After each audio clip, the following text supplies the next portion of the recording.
형님, 형님이랑 제가 듣기로 일취월장을 가속화하셨다고 제가 들었는데 네. 요즘에 좀 극최신 네. 포트폴리오나 이슈 같은 게 어떤 게 있을까요? 저는 수강생분들이 진짜 진심으로 잘 돼야 돼요.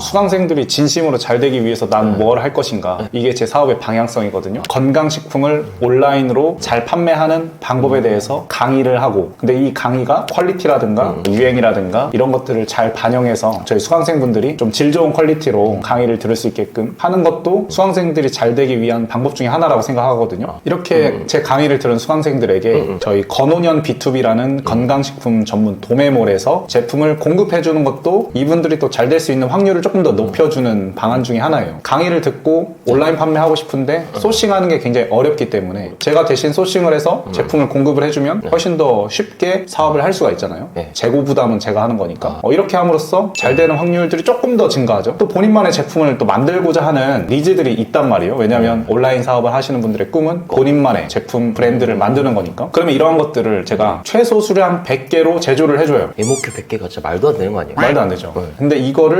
하니까 잘 되는 분들이 조금 더 증가하는 거예요. 500개, 1000개면 단가가 낮아지는데 100개면 좀 마진이 좀 더 적어지는 구조 아닐까요? MOQ가 낮으면 낮을수록 단가는 높아지고 MOQ가 높으면 높을수록 단가는 낮아져요. 이건 뭐 어쩔 수 없는 건데, 상식선상에서 그렇죠. 제조의 가장 큰 리스크는 최소 수량이거든요. 나도 제조를 하고 싶은데 제조하기 너무 겁나. 왜냐하면 보통 다른 제조사에서는 3000개, 4000개씩 부르니까. 근데 이거를 조금 더 비싸더라도 MOQ 100개로 제조를 한다면 이 100개를 가지고 제품 판매를 해보고 여기서 나온 어떤 데이터와 경험들을 토대로 100개를 제조했던 사람들이 뭐 1000개, 2000개, 현재는 막 2만 개씩 제조하시는 분들도 계시거든요. 저희한테 어떤 초기 리스크를 굉장히 줄일 수 있다라는 장점이, 초기 리스크. 그러니까 어찌됐든 수강생들의 잘 될 확률들을 높이는 방향으로 사업을 펼쳐나가고 있고, 제조를 해서 3PL, 4PL 물류 사업까지 해주거든요. 와, 좀 하는 게 많네요. 그러면 제조해서 그냥 저희 창고에다가 보관해서 발송 다 저희가 해드리고 판매만 하면 되네, 그 사람들은. 판매만 하면 되는데 판매가 만약에 안 될 수 있잖아요. 네. 그러면 저희 건호년 B2B 도매몰에다가 제품을 업로드까지 해드려가지고 제품을 또 판매까지 해드려요. 그러면 리스크가 거의 없겠죠? 0인데 리스크가. 거의 0에 수렴하도록 사업 설계를 하고 있죠, 지금.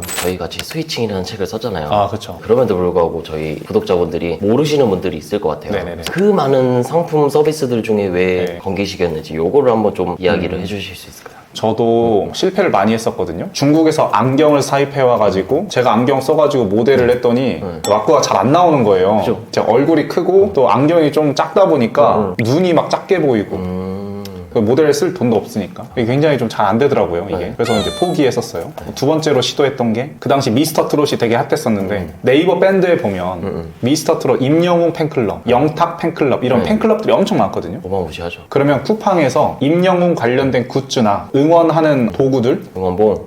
이런 것들을 쿠팡 파트너스로 올려가지고 막 근데 하루에 한 15,000원 정도 벌리더라고요. 4시간 일했는데. 그래서 이제 택도 또 없는. 포기를 했죠.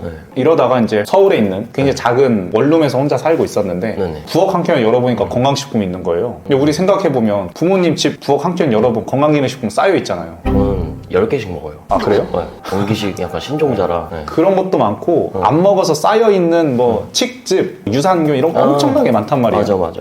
이거 한번 해봐야겠다 라고 생각을 해서 그날 바로 사업자 등록증을 내고 스마트 스토어를 그때 이제 위탁 판매로 시작을 했었죠. 어떠한 시장성을 보고 시작을 한 건 아니고 이거 좀 괜찮겠다 라는 생각이 들어서 그냥 바로 시작했던 게 계기였던 것 같아요. 하는 과정 동안 실패를 많이 해가지고 한 달 매출이 16만 원이 나온 거예요. 하루에 2-3시간씩 자가면서 일을 했지만 뭐 사업을 해서 늘 실패를 하는 거니까 둘째 달 300, 500, 800, 1000 이렇게 쭉 이제 우성장을 했는데 그때 이제 발견을 한 게 홈쇼핑 트래픽인 거예요. 어떤 제품이 특정 시간대에만 좀 잘 판매가 되는 거예요. 왜 그러지? 네이버가 내 스토어를 알고리즘으로 밀어주는 건가? 라는 생각을 했었는데 알고 봤더니 홈쇼핑에서 쇼호스트가 언급하는 그 특정 키워드에서 제 제품이 상위 노출되는 바람에 홈쇼핑 방영할 때 엄청난 매출들이 저희 스토어로 들어오더라고요. 수많은 실패를 통해서 이 홈쇼핑 트래픽이라는 것을 발견했기 때문에 이걸 가지고 계속해서 이제 디벨롭을 시킨 거죠. 그러면 홈쇼핑에서 유행하는 원료들을 넣어가지고 현재는 직접 제조까지 하고 있고 홈쇼핑 시간대에 맞춰서 공동구매도 하고 프로모션도 하고 광고 비용도 높여서 더 판매하고 이런 식으로 이제 계속 디벨롭을 시켜 나가면서 원래는 이제 위탁에서 시작해서 하이, 도매, OEM 제조, 현재 직접 제조까지 성장을 하게 된 케이스입니다. 저는 뭐 심지어 전기공학과 학생이었고 뭐 식품에 관련된 어떤 전문 지식도 없었던 상태에서 한 거니까. 그럼 그 시점에 그런 생각 안 들었어요? 많은 분들이 이제 시도를 할 짤 때 나 이런 관련된 거 아무것도 모르는데 이러고 선뜻 이제 진입하기가 조금 두려운 게 있거든요. 그죠. 그 당시엔 좀 어땠어요? 저도 똑같았죠. 네. 아, 두려웠어요? 네, 저 당연히 두려웠고 처음에 할 때 수많은 실패들을 해야만 하는데 이 실패들을 할 때 그 비용이 거의 좀 0에 수렴할 수 있는 실패들을 좀 많이 하려고 노력을 했었거든요. 처음에는 아예 모르다 보니까 그런 게 조금 많이 경험이 됐던 것 같아요. 그리고 이거는 약간 좀 민감한 질문일 수 있는데 네. 수강생도 점점 많아지고 홈쇼핑을 통해서 이제 판매를 한다는 전략도 오픈이 된 거잖아요. 네, 어찌됐든. 네, 네. 경쟁자들도 이제 점점 많아질 텐데 이 와중에 어떻게 건기식을 계속해서 잘 팔고 있는 거예요? 크게 두 가지로 나눠서 말씀을 드릴게요. 첫 번째로는 우리나라의 유통 판로가 얼마나 많을 거라고 생각하세요? 뭐 CJ 뭐 이런 거 말을 하는 거예요? 뭐 예를 들어서 공동구매만 하더라도 인스타그램 공동구매, 네이버 밴드 공동구매, 카카오스토리 공동구매, 어플 공동구매, 네이버 카페 공동구매 등등이 있는데 그럼 인스타그램 공동구매만 하더라도 인플루언서들이 엄청나게 많잖아요. 네이버 밴드 공동구매하는 채널들 엄청나게 많죠. 공동구매 어플 요즘 엄청 많이 생겨나고 있거든요. 오픈마켓이나 다른 폐쇄몰이나 프로모션이나 라이브 커머스나 등등 엄청나게 많은 판로들이 있죠. 여기에 있어서 오프라인 판로만 보더라도 고속도로 휴게소에다가만 전문적으로 납품하는 유통망, 뭐 약국, 마트, 시장 엄청나게 많죠. 그러면 예를 들어서 A부터 Z까지의 우리나라 총 유통 판로들이 이렇게 있어요. 이 모든 판로들을 내가 다 입점을 할 수가 없잖아요. 나는 시간과 한계성들이 있기 때문에. 그러면 내가 직접적으로 입점할 곳들만 입점하고 나머지 곳들은 벤더사를 만나는 거예요. 만약에 권 팀장님이 약국에다가만 전문적으로 납품하는 업체예요. 그러면 저는 나만의 제품을 제조해서 도매가로 주는 거예요. 권 팀장님한테. 내가 직접적으로 약국에다가 뚫고 다닐 수가 없으니까. 그죠. 저는 권 팀장님께 도매가로 주고 권 팀장님은 제 제품을 약국에다가 납품을 하는 거죠. 본인의 유통망으로. 이렇게 생각을 하게 된다면 너무나도 많은 판로들에서 굉장히 다양한 유통 전략들을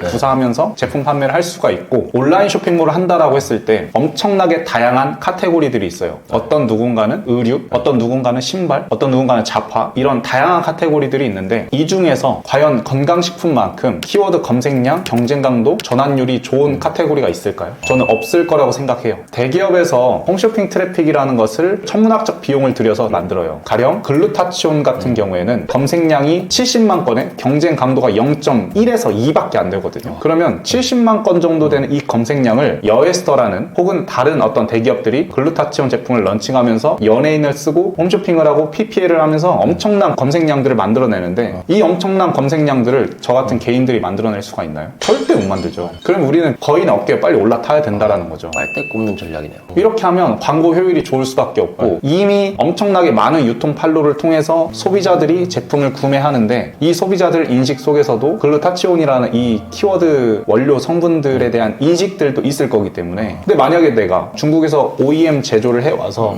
보부상 종이컵이라는 제품을 찍어서 판매를 하려고 해요. 보부상 종이컵이라는 키워드를 불특정 다수의 소비자들에게 판매하게끔 하기 위해서 엄청난 바이럴과 엄청난 어떤 블로그, 카페 이런 바이럴 작업들을 해야 되잖아요. 그죠. 그렇다고 개인이 TV 광고나 연예인 고용해서 할 수 없잖아요. 못하지. 해봤자 네. 라이브 커머스 그쵸. 정도. 이 정도의 검색량 트래픽으로 얼마나 판매가 되겠어요. 저는 이 홈쇼핑 트래픽이 이미 검증된 방법이고 제가 그런 방법들을 너무나도 잘 알려드리고 있고 이러한 성분들을 넣어가지고 제품 제조를 MOQ 100개로 할 수가 있고 시장에서 유행하고 소비자들이 많이 알고 있는 원료들이기 때문에 이런 것들을 제조하는 게 저는 훨씬 지혜로운 판단이라고 저는 생각을 합니다. 건기식을 진입을 해서 공장을 세우기까지 네. 많은 문제들에 처했을 것 같은데 그죠. 지금 기억나는 가장 큰 문제와 네. 그걸 어떻게 좀 해결을 했는지가 좀 궁금합니다. 직접 제조를 하기 위해서는 거기에 따른 시설 투자, 장비 투자, 인력 투자가 필요하거든요. 왜냐하면 제조를 기계 장비로 그냥 다 자동화할 수가 없으니 그 비용이 너무 많이 드니까 네. 타전기 하나에 막 1억 이렇게 하고 기계 장비나 시설 투자 장비도 상당히 들긴 했어요. 근데 저희 이제 공장장이 있었는데 네. 대표님 그 시설 투자를 해야 되는데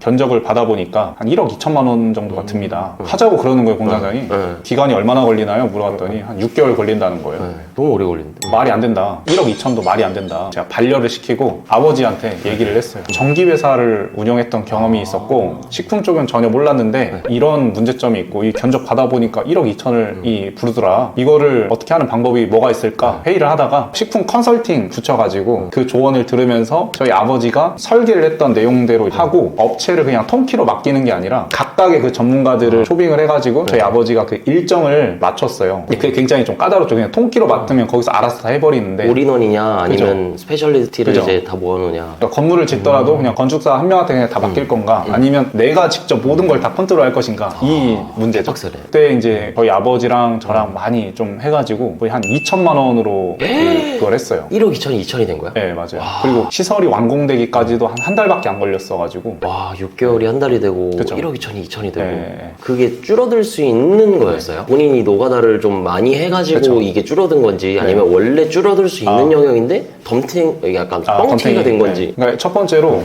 우리가 노력을 했기 때문에 일단 줄어들 수 있었어요. 그리고 두 번째로 그 통키로 맡긴 그 업체에서는 완전 FM대로 했기 때문에 그리고 막 엄청나게 좋은 자재들 네. 이런 걸로 다 세팅을 했기 때문에 금액도 높고 기간도 이제 오래 걸리는 거였는데 근데 굳이 뭐 이렇게 할 필요 있냐.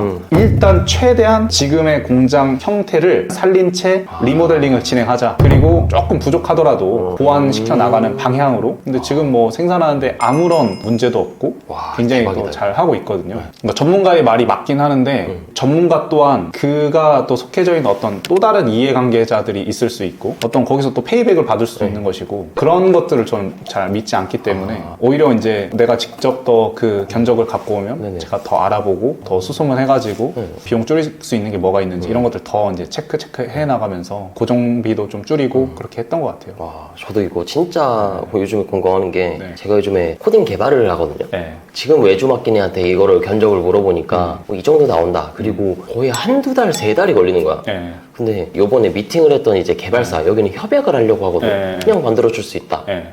일주일 만에. 그러니까 맞아요, 이게 맞아요. 뭐지?